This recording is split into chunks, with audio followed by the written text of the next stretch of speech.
Funding for the Hinckley Report is made possible in part by the George S. and Dolores Story Eccles Foundation and the Cleone Peterson Eccles Endowment Fund.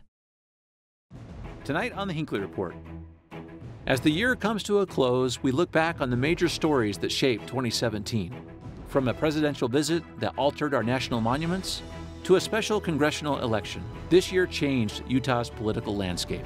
Our panel of political experts will discuss the issues of homelessness, public lands, sexual harassment, and more. And as we turn to 2018, what should we expect for the next year in politics?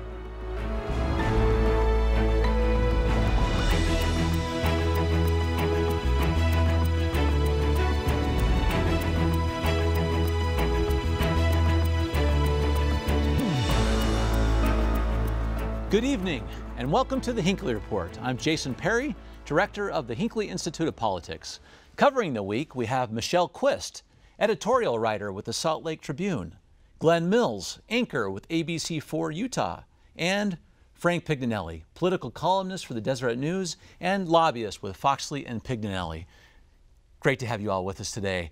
This is a special episode for us of the Hinckley Report where we talk about what happened this last year with a little bit about what's going to happen next year. And so I know it's dangerous talking to political experts about their favorite stories of the last year, but Frank, we're going to start with you. The biggest story for you of 2017. Well, first of all, 2017, in my opinion, humble as it is, it would be we recognize as one of those years, centuries from now, like 1863 or 1917, where there's something that happened that was important. Like in 1863, Emancipation Proclamation, 1917, Russian Revolution, entry in World War I.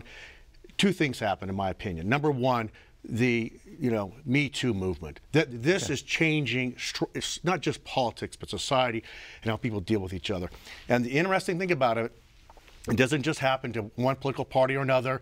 It happens all sorts of race, creed, colors. That is changing everything, and especially politics. And where it's changing politics isn't just the evaluation of candidates, but special interest groups on the right and on the left who covered for people can no longer do that now. You're going to be held to a higher standard, and that's great. The second thing, the reason that's so important, is how elected officials are talking. Trump has set the standard. Hate him or love him, by his constant tweets and through other things of social media, he has changed how elected officials communicate. And what he has now done, and I compare this to the Sollozzo character of The Godfather, the Turk. He has his Steve Bannon, and through his use of social media and how he's attacked Republicans and Democrats, he has his hitman in Bannon. He's also changing politics that have an impact in 2018. People will, in the future, look at 2017 as the harbinger of things that come later in this decade. Is that what this is? I think a harbinger of what's to come in 2018? I think so, yeah, and that makes everybody a little uncertain about what's to come, because it has been such a abnormal, an outlier year. The President Trump's behavior on Twitter is just, nobody has dealt with anything like this before, and it's every new month is, no, he couldn't have gone there, and then no, he couldn't have gone there. It's just, and actually I think it's building up our resilience to what we don't want and what we want. We want our political leaders to be respectful and yet strong, and not the movement went to Trump because they wanted no nonsense. They wanted politicians to say what they do and do what they say. It's also interesting when you talk about that this began before even 2016 into 2015, when everyone said Trump's never going to win. Right. He gets a step closer. Well, he's still never going to win. Right. All of a sudden he's down to 2. He's never going to win. He wins, and now we're sitting there saying, did he really go there? And just kind of setting a new standard. Right. Every single day. One point on Frank's comment of the Me Too movement, 2017 will go down as the year that people started believing, right? We've been hearing that campaign build up as well. Start by believing. Because it's not new. No, certainly it's not new. And I think that's one of the things that was really shocking to some people who maybe didn't see it happening around them was, whoa, that's my friend, that's my sister, that's my cousin. Sharing these stories. But one point I wanted to bring out is, look what happened when people started believing with Roy Moore's accusers. All of a sudden, other women felt empowered to come out, and you just started seeing more and more people coming out. And of course now we know the scope of it, not only through politics but through media, through Hollywood, and all industries, even here locally, with a county commissioner facing allegations in Utah County now. Greg Graves. Well, let's explore why this has happened. So we have the starting to believe, which it's unfortunate that people didn't, but what has really happened right now that has got this Me Too movement or or We Believe movement? Do you have an idea what has happened that finally gets us on this national stage? I think women are fired up, and of course this issue affects men as well. You know, obviously, but women are fired up. We want to be involved. We want to be part of the conversation, and we're tired of being treated, harassed, or even assaulted. You know, of course there's a degree of you know, that this affects each individual woman. Some is beyond, you know, what you're comfortable talking about, but some of it is you know, the little things that happen. Oh, you know, your shirt really looks great today, or your top is amazing, or a long hug, or something that's just not appropriate, you know, for work settings. The problem here in Utah, or the concern, is that there will be an overcorrection. We don't want men to start to back away from including women in the professional decisions making processes, or you know, the places where decisions are made. And so men need to be cognizant, and women, of including everybody in the decision making while not crossing the line. Yeah, very good. Go ahead. Let's give some credit to local lawmakers such as Angela Romero as well, who had started this years before with her Start by Believing movement, and legislation that she's worked on to kind of build, if nothing else, a foundation to allow what happened this year to take place. One of the interesting things about this, and this is why it's going to impact politics in the future, is that this was an organic movement. Yes, you had the story, but when you start listening and reading about it, these women didn't even know each other, but had communicated through Twitter, you know, through Facebook. And what that does, that sets the standard, is that future movements, which will impact what's happening in Congress or in the state legislature, maybe it's over clean air or something like that, they can take this as a model of how to build an organic movement to really force change. Okay, what needs to happen to sustain the movement then?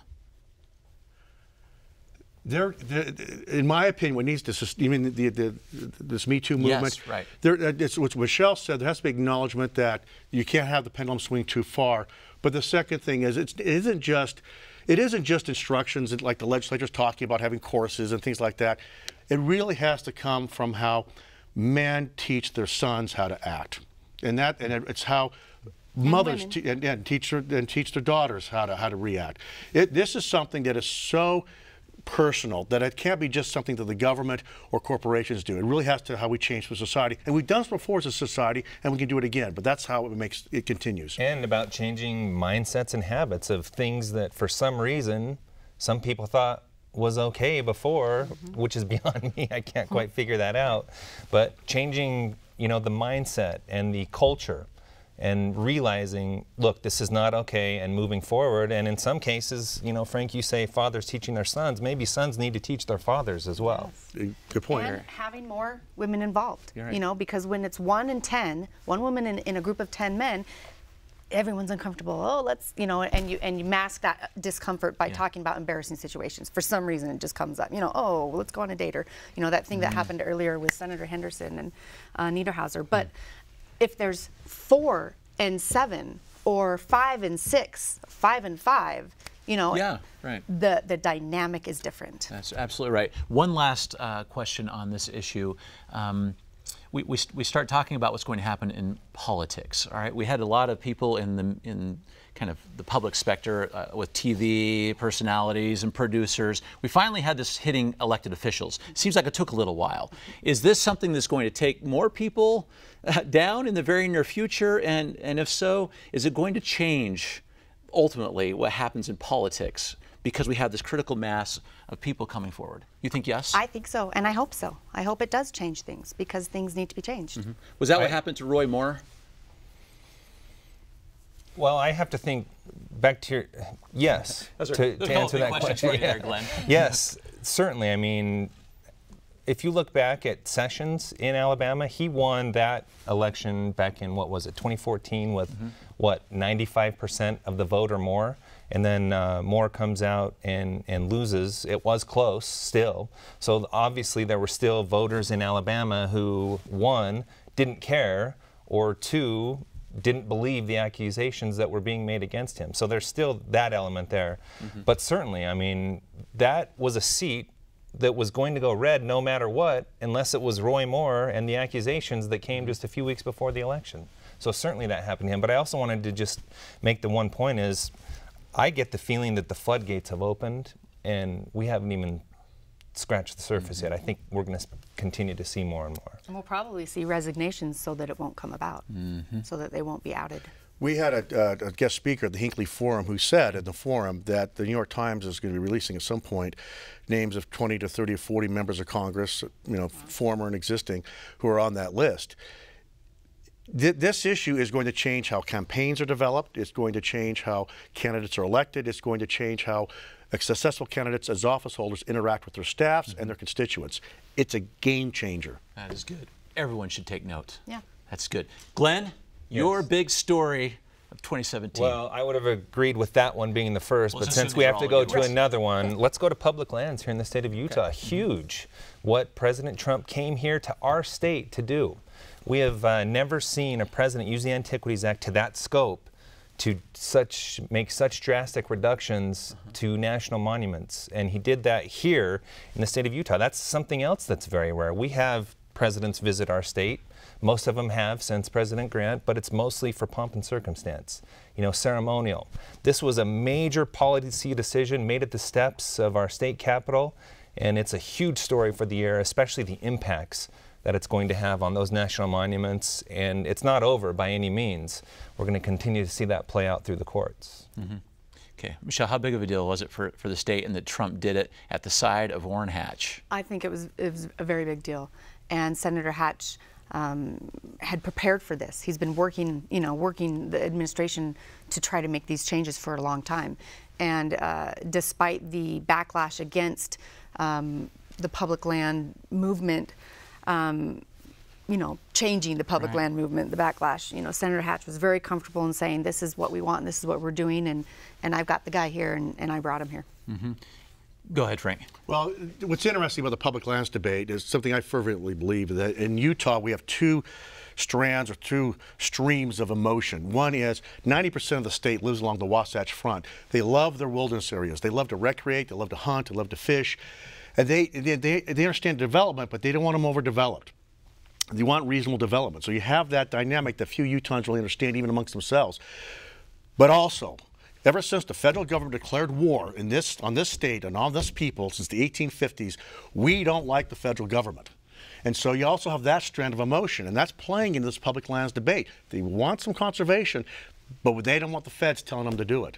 And successful politicians understand that. That's why you have this movement towards the national parks, because our members of Congress know that emotion's there about conserving the lands, but they don't want the feds to be in control of all of it. It's a fascinating political dynamic here. And the ironic thing, of course, is that, you know, designating the land as a monument status, it went from federal status to federal status. Right. Yeah. You know, it's That's a great still misconception. federal land, right? It's still federal land. It's, you know, it's managed by federal agencies, and not much change in that regard. Just to piggyback what Michelle said, I've been watching commentary. They say, last we got our lands back. Yeah, Nothing happened that way. Right. Or the advertising's, you know, saying that your land has been stolen. Yeah, exactly right. Patagonia. same. So we have to explore that, because that was an ad from Patagonia saying to everyone, the federal government stole your land. And he called everyone evil who supported the Specifically Utah's elected officials, yes. That's what I was aiming at. Glenn, how does that play? I mean, is it tapping into this angst that Frank was talking about in the state? Does that drive them, or does that resonate still, they stole your land? I think Frank's right on. It's such an emotional battle over public lands, and that's how, you know, people on one side are going to see it, and people on the other side are going to see it their way. But yeah, I mean, I think we know here in the state of Utah that attacks and personal attacks, negative attacks don't go over well, and so I think from that scenario of him saying, you know, he said some other things as well, but the one that really pops out is he called elected officials evil in the state of Utah, and I don't think that was served his case the best it could have. Because what did we see happen after that? We saw the Natural Resources Committee, chaired by our own Rob Bishop, firing back, and then pointing it, basically putting his argument that this is all about the money, follow the money. They turned it back on him, saying, well, he's making billions of dollars on the tourism industry. So a very interesting cycle there, and that's what's been so fascinating about covering this from a journalistic standpoint, is just to see the raw emotion on both sides. I've been down to Blanding, talked to the locals there, and let me tell you one thing. When I usually show up into your town with a camera, people are running. When I went down to Blanding, I'm not kidding you. We stopped at a local gas station where there was a rescind Bears Ear sign. We started taking pictures. One person drove by, said, "What are you doing here?" Well, we're here to get local reaction, to find out how this monument designation is going to impact you locally. Half the town was there within 10 minutes lining up to tell their story. Obviously that's an exaggeration, but I've never seen that in 16 years I've been doing this. People are very passionate about this. Well, and that's the Patagonia ads, and the, you know, they rubbed salt in the wound of losing outdoor retailers, you know, and that is a sore spot for many of, you know, many Utah businesses and you know, the downtown area, and the legislators don't, you know, they hate the fact that they lost this, you know, this big show in a highly public way. And so, you know, they try to make the connection between, you know, this is why, you know, Utah can't be successful in this area, and you guys may lose your public lands designation overall. I think it's overwrought. Well, let's talk about what happened with the historical context for just one moment, because just recently our own Congressman Chris Stewart sponsored some legislation to make permanent what happened down there at the Grand Staircase with a new park called Grand Escalante Canyons National Park. And the interesting spokesperson for this was former Governor Mike Leavitt. Right. Okay, so what was that comment about from him, and why was he engaged on this? Because he was governor when Escalante was named by President Clinton in a very secretive, you know, the day before, Governor Leavitt was like, "Oh no, this is totally not going to happen." And then the next day, you know, he gets blindsided and it's created, and he has no say in it. So is that what he's remembering, Frank? Oh yeah, because I was in the legislature at the time, and it was viewed by almost everyone as a sneak attack. And it really was offensive to Michael Leavitt. He had to find out on a press release and then calls the White House. And so it was, I think it was a little bit of retribution. So this is coming back. It's coming back, and I don't blame Governor Leavitt for being upset about it. He should have been contacted, at the very least. Remember, they didn't even sign it here in Utah. It was signed down in Arizona. Right. And it was an election year. Sorry. Now, I'm sorry. Let's bring this full circle now and go back to what we said to begin with. President Trump came here to make that announcement. Good point. That was for purpose. There was reason behind that. That just didn't happen. Exactly. Well, and the interesting thing is that some people think that the Representative Stewart's legislation is just to take the feet out of the lawsuits that have been filed. But that's the point, is that we don't want these executive actions to be so common. It's better if it's done by the legislature. It's better if it's done by Congress, because Congress is answerable to us. And I also believe Stewart's doing it because of what I said. There are a lot of Utahns who don't want the federal control, but they do want conservation, and he's recognized that. And he's bringing some innovative ways to a national park as well. Like, he's opening it up to access like we haven't seen in national parks before under his bill. One example would be it would be open to hunting. So it could change the way we have our national parks. Okay, Michelle. Yes. These are two big stories. You think you're right? On top of those, another big story of 2017. I would say the lack of Congress to be able to the Republican Congress to get their message out, to actually get something done. You know, we didn't get health care. We're struggling on taxes.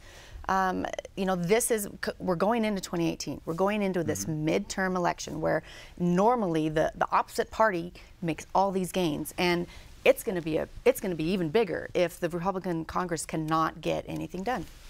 That's very interesting, and the dynamics have changed with Roy Moore going out. The numbers have flopped again. Razor thin majority for the Republicans in the Senate. Frank, how does President Trump, McConnell, Orrin Hatch navigate when they have big issues on the table and not as many people to vote for them?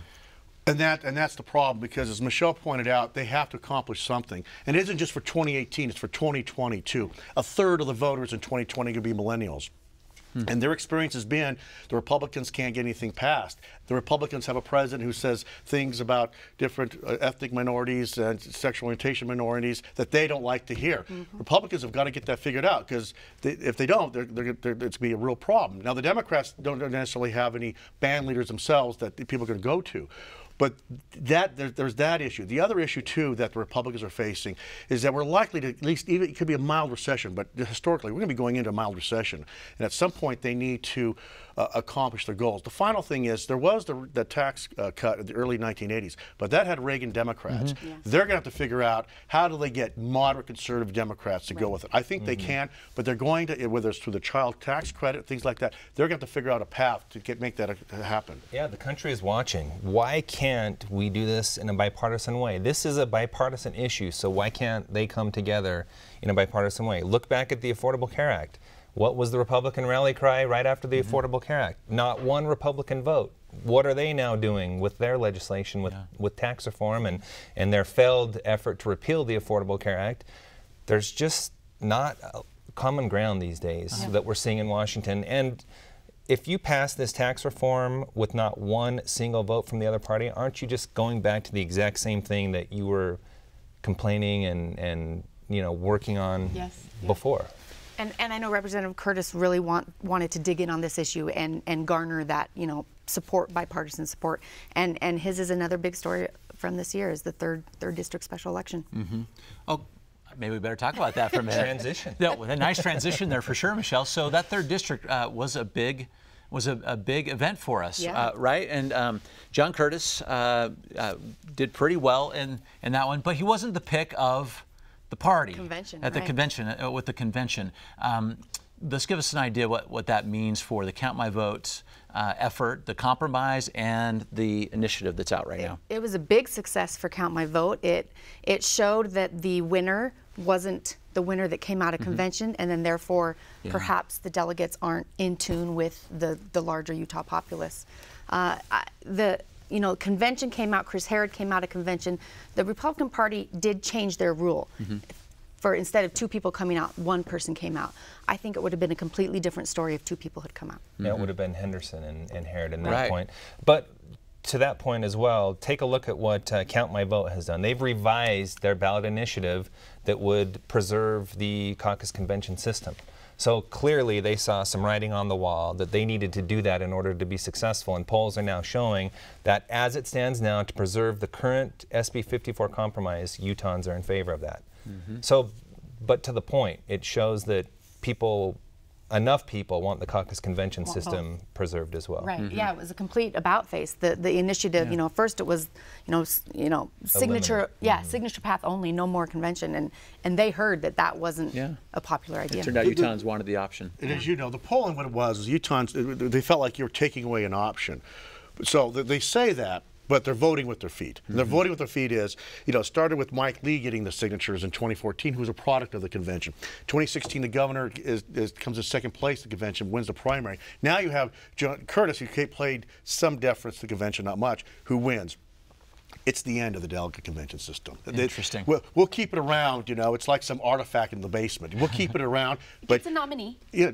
What's that? It gets a nominee out. Somebody gets through. Somebody gets through. But every candidate's either going to be doing both or just doing the signature petitions. So think about this. John Curtis is representing the 3rd District in Utah, in D.C. right now. He would have never even come out of convention. That's a good point. But what you just did there was kind of like a prediction. So we're going to end the program today with a couple of predictions for 2018, all right? So we're going to go back through you, all right, Michelle? Okay. One thing you think we're going to see this next year in politics that we just ought to take note of? I think Senator Hatch is going to retire, or he's going to get primaried out. Wow, that's kind of a big one right It there. is. It is. I'll All put right. some money on it. Oh wait, no, I won't. Oh, wait, no, I don't we do won't that. I don't do that. It's just for respect. That's Right. all this one is today. Right. Okay, that's very good. Glenn. Well, you let her go first to take mine, and I was going to say Mitt Romney will be the U.S. Senator representing the state of Utah in 2018. So in addition to that, I will say the medical marijuana ballot initiative will be successful. Do you think people understand what's in that initiative right now? If they don't right now, there's a lot of education going on, and we still have, 11 months or so for that to happen, and I think they will have a good idea on what's happening. I mean, polling has shown over and over again that Utahns do support it for medical purposes. All right. I'm liking these predictions already. I can't wait to hear what Frank's got for us. I predict Orrin Hatch runs again. Oh, boy. I do. We're in a horse race. We're in a horse race. And I also predict that the legislature is going to make some changes, or at least attempt to make some changes in order to reflect many of the initiatives. Okay, Yeah. very good. And none of them get on the ballot. You think you're predicting none of the initiatives get on the ballot, even Count My Vote? They've gone from changing it to Especially- amending it, especially Yeah. Count My Vote. Our schools now? The tax increase for People don't like education? tax increases. Because they'll just defer to Governor Herbert's budget. big new See, budget. I think they'll get on the ballot. I just don't know how successful And maybe that's none of them pass. Okay, one gets on the ballot. I don't know which one. One gets on the ballot. It's either marijuana or schools now, but none of them pass. Okay, any of you going to pick an initiative that you think does get? Well, I already did. I think marijuana will Okay, pass. yeah, you did say marijuana. You think marijuana will pass? Yes. In the state? Yeah. Okay, so I just have to ask about the one with Orrin Hatch since we have two competing predictions. That's right. Is there any way that Mitt Romney runs against Orrin Hatch? I think he might. Yeah. I think he has a lot of support. I think he already had indications that Hatch was retiring and his plans were starting, and I think he's ready to do it. Okay, it's going to have to be the last of our predictions. We thank you very much for your insights today. Good to be here. That's it for tonight's show. The conversation continues online at kued.org/Hinckley Report. We'll see you next week. Thank you and good night.